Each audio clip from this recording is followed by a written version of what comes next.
Hey, deserving listeners, Ultimatum, let's watch. But I don't understand how she has this opinion on you when we literally don't even talk to them. First of all, Mel, you're not gonna come at me and say, oh, I'm not there for Dana in her time of need. How am I supposed to know when it's Dana's time of need when she's literally calling me saying she doesn't wanna marry me and like, she can't believe that I did this to her. She's literally pushing me away from her. Okay, we're hearing more detail about the phone conversation from Megan's point of view. And we heard her say that Dana told Megan that she doesn't want to marry her. Now, we don't know what order things happened, right? But I don't think we heard that in the edit. So it sounds like there were things, hurtful things said from both sides, but it's hard to know the sequence, right? If Dana started with hurtful statements and then Megan reacted to it, or vice versa, or they both did it at the same time, it's hard to say, right?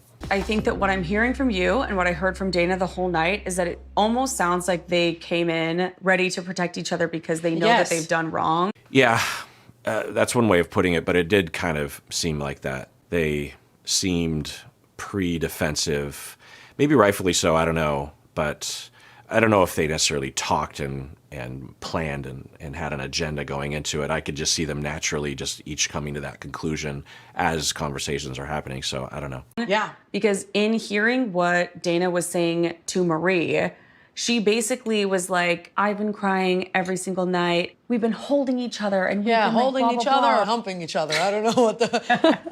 Okay, that's interesting. So Haley is telling us that she saw Dana talking to Marie. This is all filtered through. That Dana was saying they've been crying every night and holding each other because they've missed their partners. And in the edit, it did not look that way at all, honestly. Now, that could have been happening. It could have been edited out. It could have been part of it. But that certainly wouldn't be, from the edit, the way I would describe what happened, right? Because change is inevitable. It happens whether we want it to or not. You can't stop yourself from growing, so. Mel is incredibly adamant that she didn't have any intercourse with Dana. I do believe that Mel and Dana... Okay, so she used the word intercourse. Before they were using the word f***ing, and that can refer to a lot of things, in my mind anyway, but she is defining it a little bit more closely. So is it possible that Mel and Dana did not have intercourse, but did a lot of other things? And how would Marie feel about that? I don't know. There's a lot of questions. You don't know that I want you. You don't know that I want you. You don't know that I want this. Like, I know you want me. So then why the fuck you act like you don't? I've told Dana I have feelings for her, more than friend feelings. I need Dana to come to terms with what she's feeling. Okay, interesting. I didn't know this or didn't suspect this. I guess it was a question, but that's interesting. So I think what Mel is feeling and communicating is that she wants to break up officially with Marie and be with Dana. That is interesting. And it sounds like Dana is more on the fence. Okay. Yeah, I mean, that's one of the possible outcomes of this show, right? Yeah. I just want to know what the fuck we're doing. Because at first it was, let's get to know this person, right? And then it's, okay, now we know each other and we like each other. Then I just question myself with, like, what am I feeling? What am I doing? But, like, what are we doing? There is a connection between us. We want to be in each other's lives. Okay, usually when people say that, whether it's the show or Love is Blind, is they don't really want to be exclusive or stay in the relationship. We have a connection, and we're always going to be a part of each other's lives. We'll be friends. That kind of. So I think, anyway. So now let's see what she says. The problem is you want answers that I can't really give you because there's so much unknown still. Yeah. I'm just saying I think the answers that you're asking of me are not something that I can answer without speaking to Megan. Okay. I don't think that's what Mel wants to hear. I think what Mel wants to hear is, yeah, I love you that much. Mel has said love, the word love. I don't know if you caught that in the security cam footage. I'm surprised they don't have better microphones, because you could put a microphone anywhere. It sounds like they have a microphone on the security camera across the room, and that's never a good quality. So for Mel, yeah, I think that she would want to hear that. And for Dana, it's smart of her and mature of her and differentiated of her and fair of her to be honest. You know, there would be an incentive to say all the right things to Mel or something, but she's saying, but also, what does that say? She's like, I need to talk to Megan. What does that mean exactly? What would that mean? I think what that means is, at the very least, Dana needs more time to think. But it could mean if we're done, if Megan has broken up with me and there's no chance, because I think what it says is Dana wants to be with Megan. But if that's over, then she's open for business and she would love to be with Mel or something. I don't know. Let's see what happens. I can't figure things out with Megan right now. It's not all about me. Mm-hmm.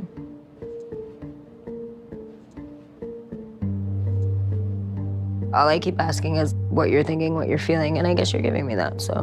What do you want me to say? I want you to say what you feel, and you've done that. Ugh. Yeah. So Mel is reckoning with, I think Mel knew or suspected that that's where Dana was at this, late hour of the trial marriage. And now she has that clearly told her. So she's like, okay, that sucks, but okay. Okay. Do you feel like that's not what you're getting? Are you giving me real? Why do you not feel like I am? I'm your person and I want to hear about everything that you're feeling and no matter what, but the more that you talk about Megan with me, it just makes me feel like you're not focusing on this. Okay, so Mel is saying, I don't think you're giving us a chance, which, might be true, but these kinds of statements or feelings I usually categorize as normal and almost universal, but not particularly rational or helpful. Because, you want someone to want you, if that makes sense, right?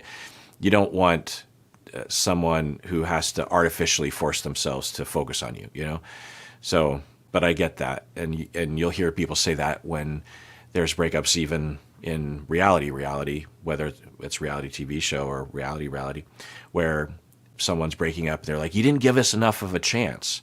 You didn't prioritize me or something. And yeah, but if people are in love and they want to be together, which is an undefinable, unnameable, unconcrete thing. I mean, people just have that motivation. Why do I want to be with my wife? I can list the things, but there are unnameable, undefinable reasons and motivations and feelings. Because of course there are, because we don't have words for everything that we feel, and how do we even know how we feel? We just have like what we end up doing from our feelings. But anyway, so it's normal for Mel to say this, but if I were a little birdie on our shoulder, I would say, be careful what you're asking for, because you might be asking Dana to artificially force herself to go against her natural inclination, which clearly right now is she doesn't know if she wants to be with you, and she wants to talk to Megan. I guess if I were in Mel's shoes, I would ask more questions. Say like, okay, if you do meet up with Megan and the two of you manage to reconcile enough, are you saying that you're going to be with Megan? Because that would really help. Or are you saying you just want to talk to Megan and kind of feel things out, and then make it like what are you saying exactly? Or you need to talk to Megan to kind of just get clarity in your own mind, and there's still a chance for us, I would ask those kind of questions. Because if it's that latter, which could be, that would be a lot more hopeful. It's worth the fight. So I push for you to find answers in yourself because I don't want to be the only one. This has been such a positive, amazing, fun experience. I think you do know how happy I am. Part of who I am is now because of you. I would never take that for granted. Yeah, the way Dana is talking is that of someone that is breaking up and is saying nice things. I'll never forget this, that kind of stuff. And I think Mel might be hearing that. People fall into habits and just patterns, and just like before you know it, time is ticking. And it's just important. Like, I didn't realize how important it is to, make decisions for yourself, because like you can actually have the things that you want. It's possible. Like, this is proof. Yeah, so Megan is talking about how she has been experiencing the freedom to choose for herself and how great that feels. And she's remembering what it was like to be with Dana and other people in her life. She's talked about, I can't remember the exact quote she said, maybe I wrote it down, but she said something like, no one's ever allowed me. I've always been around other people who push me, but with Haley, I don't feel pushed. I've always been around people, whether it's family or my partner. She also said, I'm constantly trying to please everyone, partner, family. That was a direct quote. So I could imagine that being the case with Dana. I think Dana has more flexibility than I initially thought. So I think it's nuanced. I think Megan also brings that non-assertiveness to the table, and she's realizing now that she is like that. So I think at least part of the dynamic was driven by Megan herself. But anyway, so she is now with Haley feeling that. It's kind of interesting because the trial marriages are so short, and Haley used the word tyrant in reference to herself. I don't know what she meant by that. She wasn't calling herself a tyrant, but she was saying, I shouldn't be a tyrant. I can't remember. So anyway, point is that Megan is experiencing it quite intensely, seemingly maybe for the first time in her life, which is great because that's so important to feel, to be given that chance so that you can reference it when you're in a bind, right? If you don't know what you're missing, then you don't know to change things. So now she has the North Star to orient her life towards. And, maybe that's with Dana, maybe it's not. What are you thinking? I love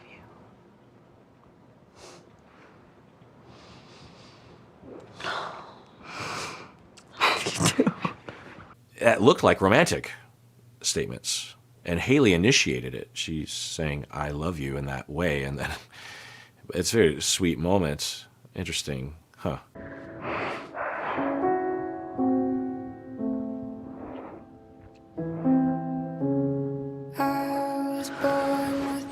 Holy shit. Okay.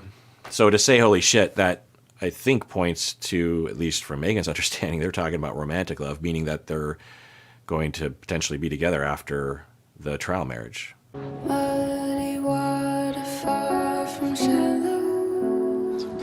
I mean, can I imagine Megan wanting to leave Dana? Yeah, she has basically broken up with Dana.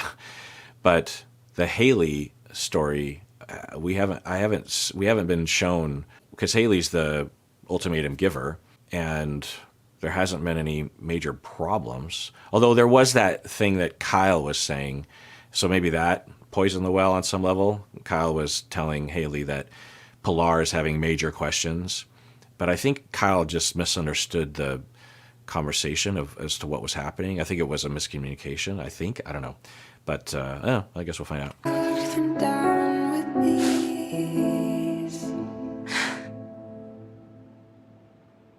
I just didn't expect this. Okay. I mean, from context, it sounds like romantic love. I'm getting chills. Why? I don't know. Just love to see people fall in love. I guess I was pulling for Haley and Pilar because they've been together for so long, and they seemed, in the edit anyway, to have a good relationship. So, I just feel like we've seen each other in ways that neither of us have felt seen. And it just feels like things will never be the same. It's heartbreaking. It's like one of the first times in my life to feel understood. That says something, right? Now, I think a part of the neurochemical, evolutionarily developed function of coupling and bonding and falling in love and establishing at least a strong enough couple so that we can share resources and raise kids together, so has to do with tricking our minds into believing that when we have that feeling, it has never been felt before. And you could see how we would have a function for that to be an evolved mechanism in our brain, right? Because it bonds us. and we need to bond, and there's a lot of benefits to bonding. So I wonder if for each of them, if we were to actually take a time machine and talk to them at other points, they would feel similarly and say similar things about previous partners. Who knows? Maybe not Megan because of where she's coming from, but also for Haley, right? She's basically only had one relationship. But I don't know. Anyway, so they feel understood, and that says something. That says something. But, and actually, I should mention that I didn't show this a little bit, but with Ashley and Bridget, they were having their last night together, and they were just talking as friends, and Ashley was telling Bridget, okay, you're going to go back and you're going to put your foot down with Kyle. So I wonder what that meant exactly. That could mean a lot of things. It could mean something quite severe, but it also could just mean that you're going to trust yourself and trust your partner more to say things. I mean, I think most people in long-term relationships can appreciate that notion of just like, you don't have to stuff everything, you know? And that's part of the work of being in a relationship, is even just bringing stuff up, you know, and taking that risk. Anyway, so yeah, Pilar and Bridget and Ashley, I wasn't thinking they were going to get together, and they're not. Haley and Megan, and then Marita and Brittany, yeah, they didn't look like they were connecting. I mean, they were friendly. So if Haley and Megan stick it out, but I could also see them going back to their partners and reevaluating the whole thing. They're sort of in the moment. I guess you probably know because you've watched ahead, I'm assuming. I don't know. All right, well, that does it for that episode of Psychology in Seattle. Everyone out there, please take care of yourself because you deserve it. You really, really do.